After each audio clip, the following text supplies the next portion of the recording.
Ici, il y a les huiles qui vont de 0% de THC à 50% de THC à 100% de THC.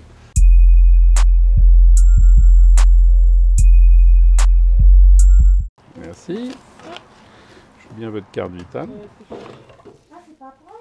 Ah ben non, vous m'aviez dit lundi, donc moi... J'ai dit aujourd'hui ou lundi. Ou lundi, donc moi j'ai entendu lundi.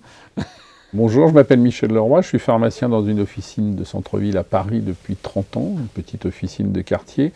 En tant que membre fondateur d'un réseau de soins palliatifs de ville, dont le but est de prendre en charge des gens en fin de vie à domicile, notre association a demandé à faire partie de l'expérimentation cannabis en ville. Et de fait, le stock complet des produits qui existent m'a été livré en une fois par la NASM.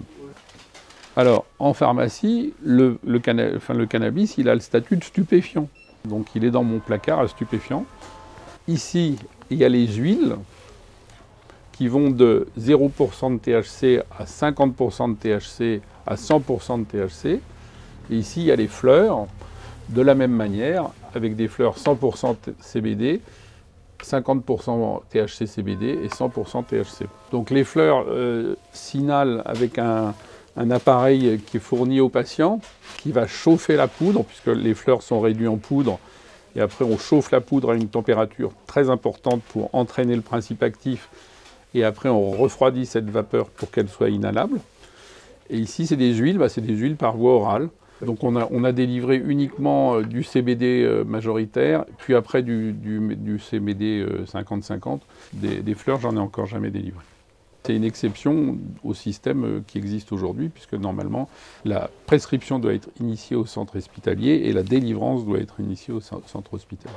La condition pour pouvoir délivrer ça, c'est d'avoir fait la formation, qui est une formation validante, de la faire sur Internet, qui donne lieu après un examen.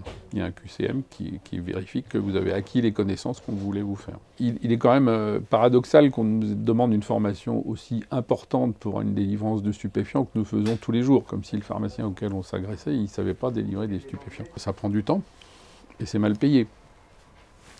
Donc pour mémoire, le fait d'inscrire sur le portail de l'ASM, c'est 4 € des bricoles.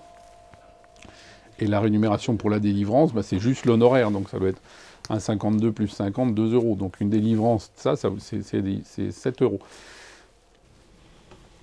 Jean-Monsieur. Bonjour. La délivrance de cannabis à un patient va demander déjà dans un premier temps de se connecter au portail Réclame.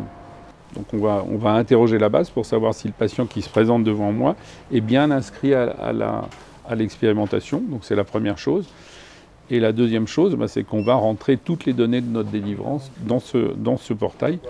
Donc le lot de ce que vous avez délivré, le type de produit, combien, quand, à quelle heure, etc., à quelle personne. Ah, celui-là, il fonctionne plutôt mieux que le CIDEP, oui. Il n'est pas très encombré, celui-là. Hein. On travaillait déjà à expliquer aux gens de ce qu'ils avaient reçu, etc., parce qu'il ne faut pas se leurrer, ils achètent sur Internet, puis après le conseil, ils viennent le demander au pharmacien. Et certains patients, ils trouvaient un réconfort, ou un soulagement, donc on ne peut pas non plus nier ça. Simplement, on les mettait en garde sur la dose, sur l'incertitude de la dose qu'ils ingéraient. Si on s'apercevait que beaucoup de patients, par exemple, je dis n'importe quoi, pour la sclérose en plaques, étaient soulagés par des doses de THC, on pourrait élargir l'expérimentation dans l'intérêt des patients.